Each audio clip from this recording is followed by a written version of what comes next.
Hey you guys, it's Peter, and welcome to my channel, Peterisms, where I tell stories of my life and just little things that I have learned as I have grown into the person that I am today. And I have a couple meditation books that I want to read from here, and Tucker is helping me. Hi, Tucker.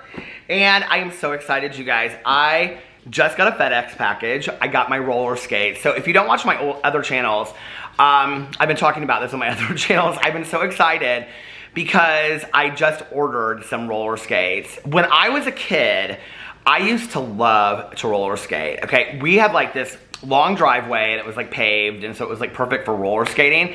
And I would bring out my like 8-track, you know, like I had this like robot thing. I think I have it in the basement actually. And it was where you put like 8-track cassettes, you know?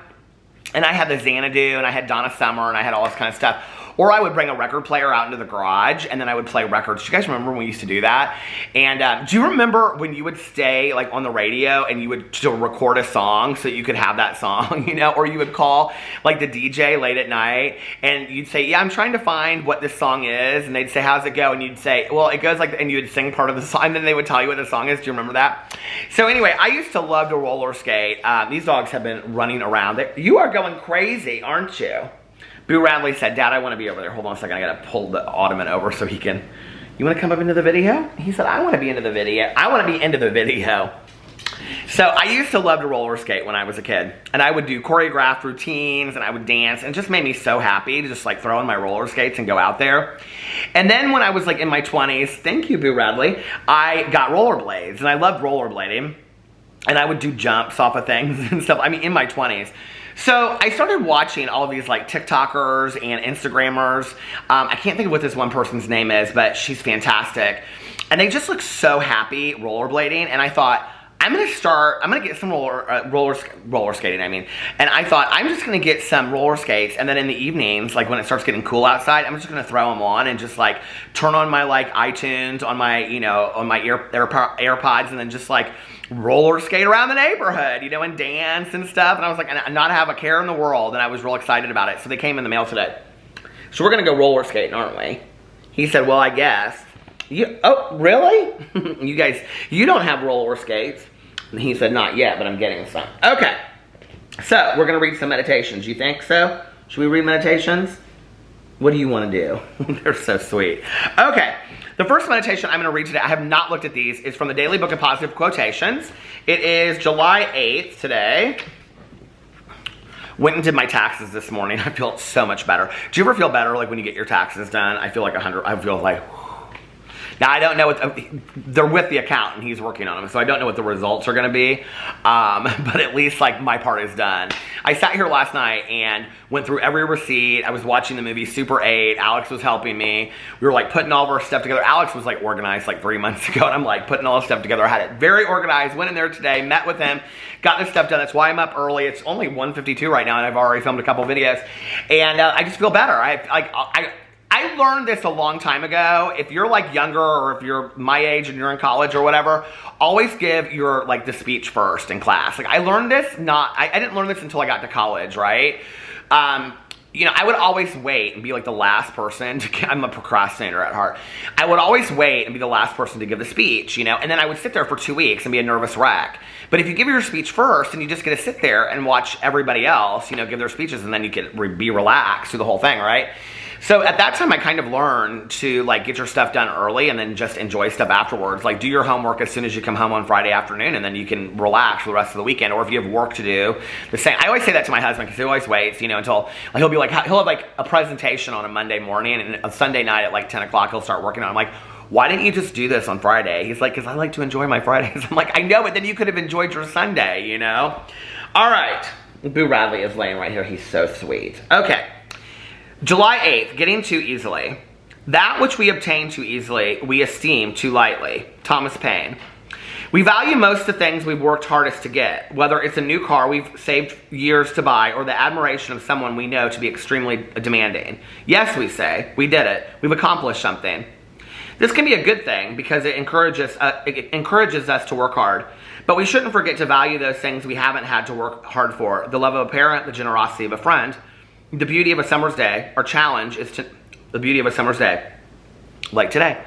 Our challenge is to notice and esteem all the blessings we receive, whether we've earned them or not. When I work for something, I know how valuable it is. I will try to appreciate the value of the gifts I receive as well. Such a great meditation, you know, and I can remember when I was growing up, and especially like in high school when I was at my dad's house, and he had this table in the kitchen. I can see it in my head. It was like this wood table, but in the middle of it was slate, and it was a sailboat. My dad loved sailboats. He sailed all of his life, and so like he has a lot of like nautical things in his house. And it was a sailboat table that he like loved, this table. And it was probably like just like this big, little coffee table. And but it had like, you know when you look like look at a ship's like a picture of a ship, you know, like that blueprint for it or whatever. It was like that. And then on the sides it had the manifesto and everything. And I can remember I would come in there and I would just like throw my feet up on that table, and my dad would come home and get so mad. He'd be like, get your feet off that table. He was like, when you can afford to pay for that table and buy that table, then you can put your feet up on it when it's your table, you know? And he would get so upset about it. And he'd be like, you know, you have no appreciation for like money or whatever. And I remember when I started working, like legitimately, legally working, my first job, I mean, I had jobs before I was sober, let's just put it that way, okay? But you know, when I had my first legitimate job and I was working in a treatment program, and I can remember my first paycheck, and it was like, so those jobs that I had before, I mean, it was like I made in 2 weeks what I could have made in an hour, but it felt so different somehow. I don't remember, like, I don't know why, but it just felt so completely different. I think my first paycheck for like 2 weeks was like under $400 or something like that. And I just was like, I don't know, it felt so completely different. I think it was under 400, or it was like 412 or something like that. And it just felt like it was honest money that I had earned, you know, that I had worked really hard for. And it felt so completely different to me. And, you know, money has always been this very strange thing in my life. And when I got sober, I've told this story on my vlog many, many times, but when I got sober, you know, like, after a while, my dad and I sat down, because much of our relationship was built on my dad, like, financially supporting me and giving me money. And for us to have a relationship, like, money could not be this exchanging emotional factor between us. And so I had worked with my sponsor on saying to my dad that, like, I didn't want him to give me any money anymore.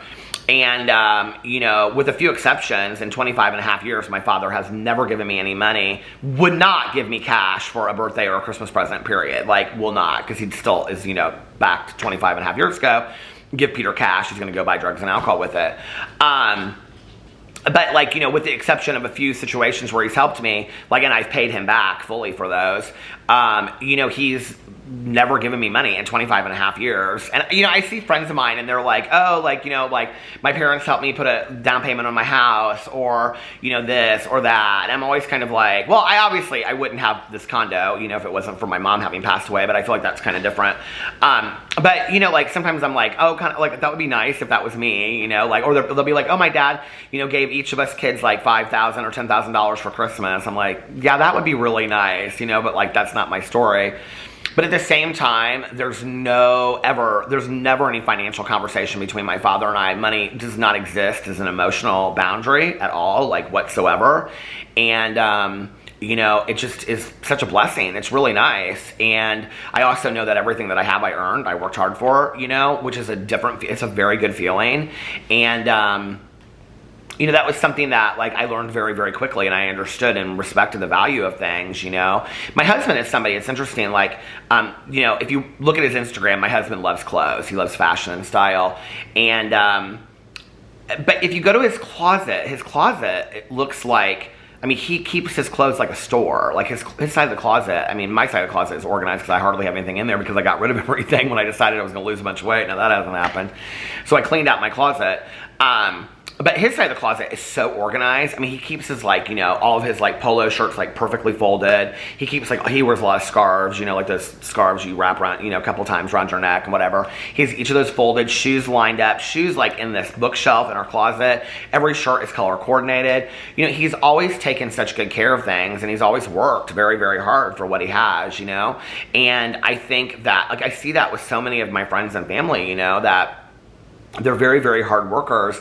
And I think money has a different feeling, you know. Like, back in the day, I used to, you you know, I don't know, like if I bought something, like I would go out, or if I got some money, I would go out and I would buy something expensive that I wanted, you know. And I was thinking, because we usually spend our money on trips now, we can't travel this year.